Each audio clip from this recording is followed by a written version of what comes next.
Good morning from Tashkent. So I've recovered from my train journey now. I'm super ready to get out there and see some stuff today. I think what I'm going to do is I'm going to head to the old town because I didn't really go around that area last time I was here. So I think that would be interesting. I think there's a few historic sites to see. So that's where I'm going to head first. W2.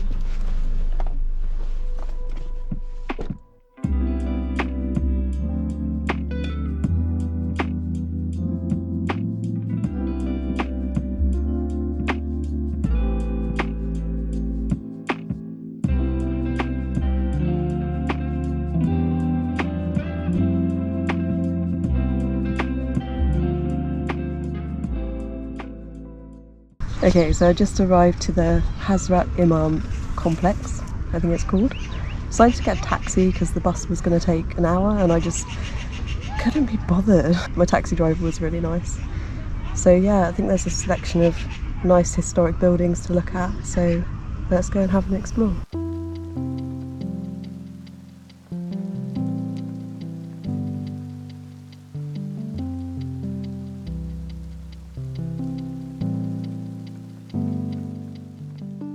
The Hazrat Imam complex dates from the 16th to 20th centuries and it's named after one of the first Islamic preachers in Tashkent.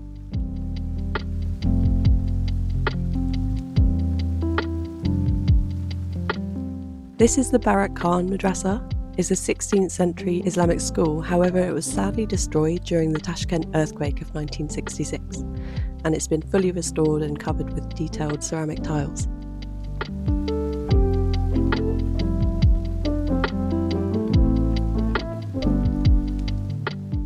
The interior of the madrasa, like many I've seen around Uzbekistan, has been converted into a shopping area where you can buy handicrafts and souvenirs.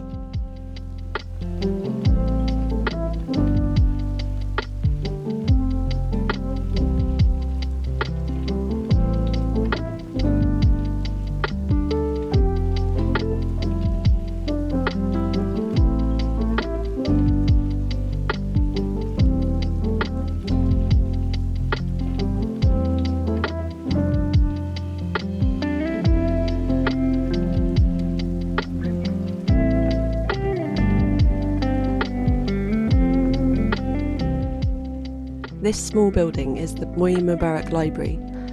Inside it holds the oldest Quran in the world from the year 655. Unfortunately though, filming is not allowed inside. I originally thought this huge building was a mosque, but it turns out it's actually the Islamic Civilization Centre. It's still under construction, but from what I could see, it's going to be pretty incredible once it's finished.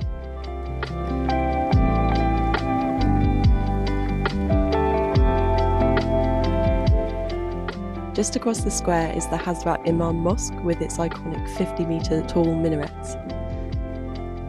I decided to go and check it out.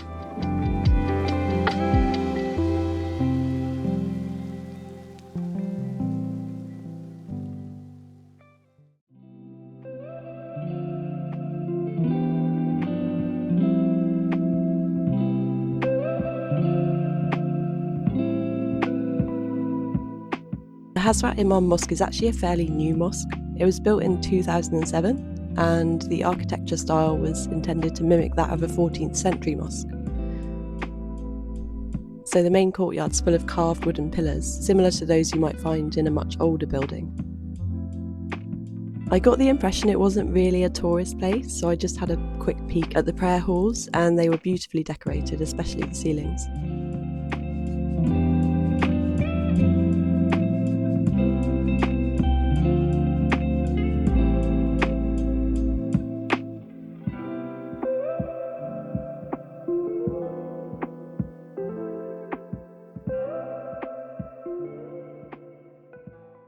Very pretty buildings, not quite on the level of like Samarkand and Bukhara, but I wasn't expecting that. Anyway, I'm gonna go somewhere else now. I'm gonna go to a interesting museum, but I've got to get the metro, so I'm gonna walk to the station now.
I didn't see this last time I was here. That's really cool. I'll find out what it's actually called.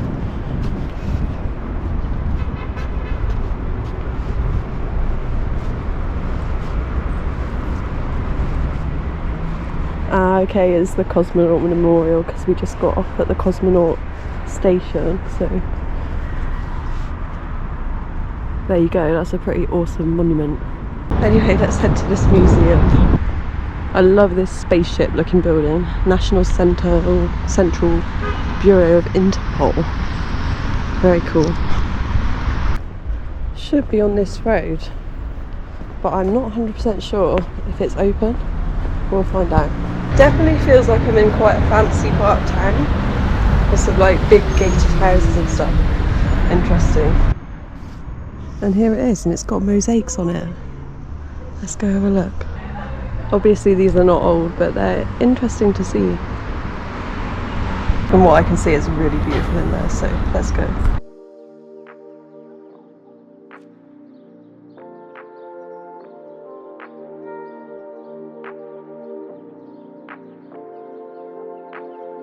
The State Museum of Applied Arts was founded in 1937, and it focuses on the traditional decorative art forms of Uzbekistan.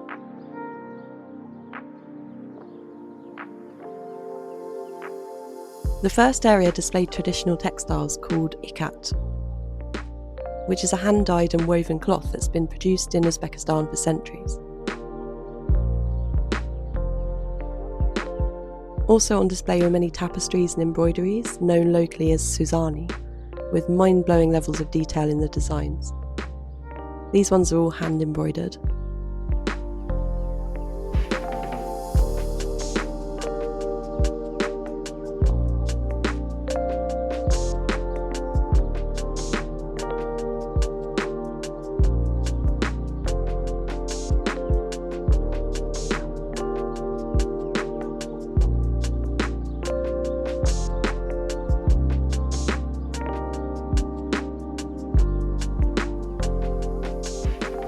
There were also some machine embroidered pieces on display, which were still beautiful, but not quite as impressive as the handmade ones. Carpet weaving is also a traditional craft in Uzbekistan, and these carpets were also super detailed and beautiful.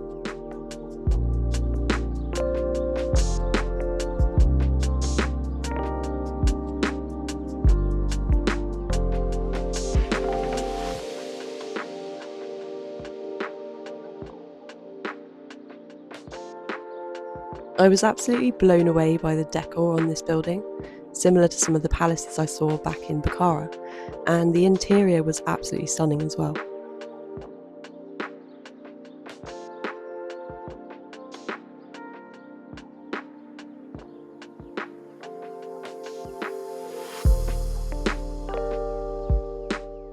These Uzbek interiors of floor-to-ceiling decorations and paintings never cease to amaze me.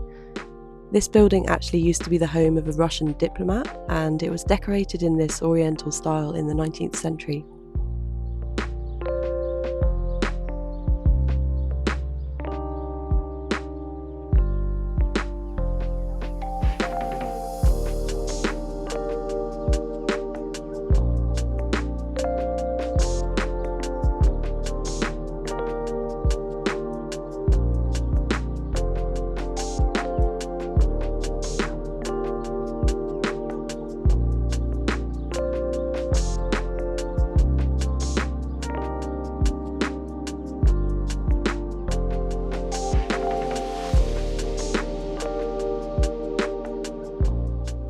The rest of the museum housed a collection of miniature paintings with an incredible level of detail.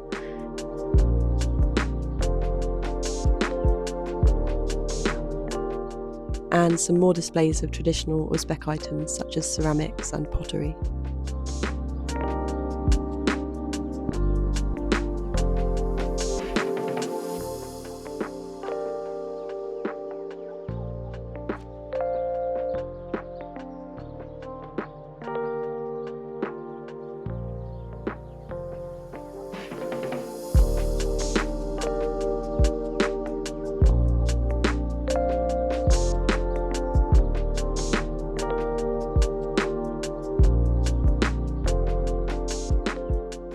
After looking around the museum, I went into the gift shop where there were lots of lovely things for sale, but there was also a coffee machine, which was very, very welcome at this point.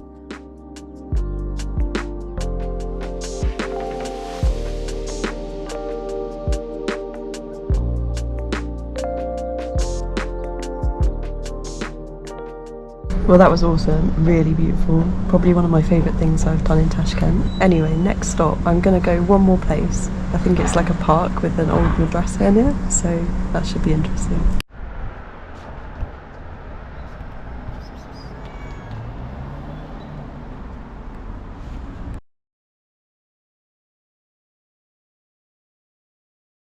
I just arrived, but I think I've been dropped off around the back, so I'm going to have to walk around.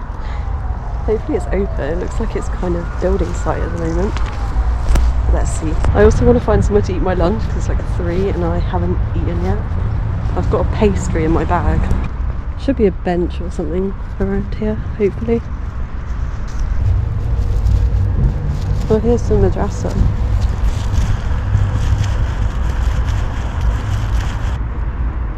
It's looking pretty close, to be honest. Let's have a look.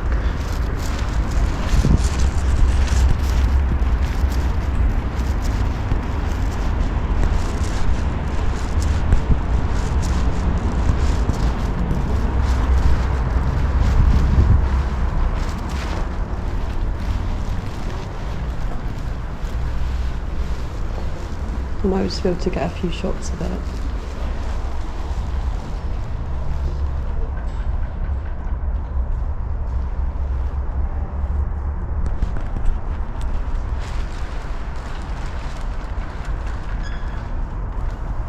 Yeah, it looks like it's not open. Well, there you go anyway. It's interesting to see an old building like that, even if you can't really look around. Sometimes things don't go to plan like that. Sometimes things are closed or they don't exist. It just happens. But I'm just going to go over here and find somewhere to sit. There's actually a really interesting building here that I did film before, but my video got cut off, so I'll just film it again. This is the People's Friendship Palace. It was built in 1981 to commemorate the volunteers who came to Tashkent following the 1966 earthquake.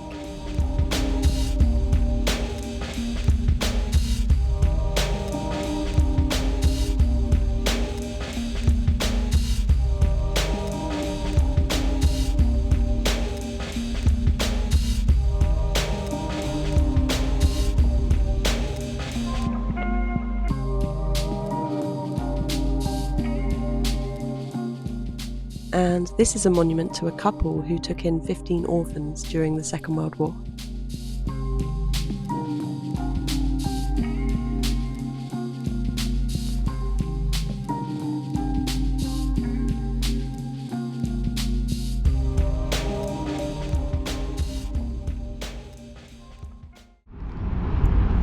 Lunchtime anyway, this is what I've got.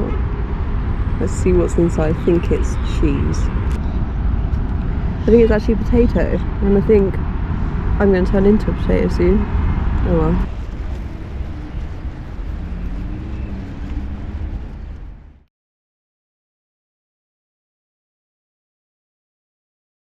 Well, I'm back at the guest house now. Now that winter's coming, it's getting dark earlier, so I didn't really want to be out after dark because I'm not really 100% sure of this area. Sure, it's safe, but you can never be too cautious. When I got back, I realised the lady here has like totally tidied everything up, and I feel really bad because I must have left it in quite a mess, because you know what I'm like I open the bag and just everything kind of explodes outwards. So yeah, I felt a bit bad, but it's very kind of her. It's very tidy in here now. Anyway, it's dinner time. Let me show you what I've got. So supermarkets in Uzbekistan haven't been as good as Kyrgyzstan and Kazakhstan, but I found a Magnum supermarket, which is like one that you can get in Kazakhstan. I know they have a really good salad bar, so I got myself this Greek salad. Yeah, check that out. That looks really good. Hopefully it's good. I feel like I've not been very healthy lately, so I need that. Also got another pastry, but I kind of squashed it on the way home, but It'll be alright. And I got some kvass because I love it and I'm not going to be able to get it soon. Also got one of my favourite yogurts. You can get this all over Central Asia. It's like a sort of cross between a sort of cheese yogurt type thing. It sounds weird, but it's really good. So yeah, I basically want to have all these of my favourite things here while I can, because I'm coming to the end of my time in Central Asia. I think this is actually probably going to be my last video from Uzbekistan, because yeah, my visa's going to run out, so it's been amazing though, just completely different to anywhere else I've been, in terms of history mainly, and architecture, and just a good variety of different places that I've seen. People have been absolutely lovely, so warm and welcoming. I've had an amazing time here, but yeah, all good things must come to an end. I'm not 100% sure on what the next adventure is going to be yet, so you're going to have to wait and find out. But as soon as I know, I'll let you know. So I hope you've enjoyed these videos from Uzbekistan and Central Asia in general. I've had such an amazing time here. This part of the world's going to hold a really special place for me, I think. And I'm definitely going to come back for sure. So thank you so much for watching. I'll see you in the next adventure, someplace, sometime, somewhere around the world. Let's see.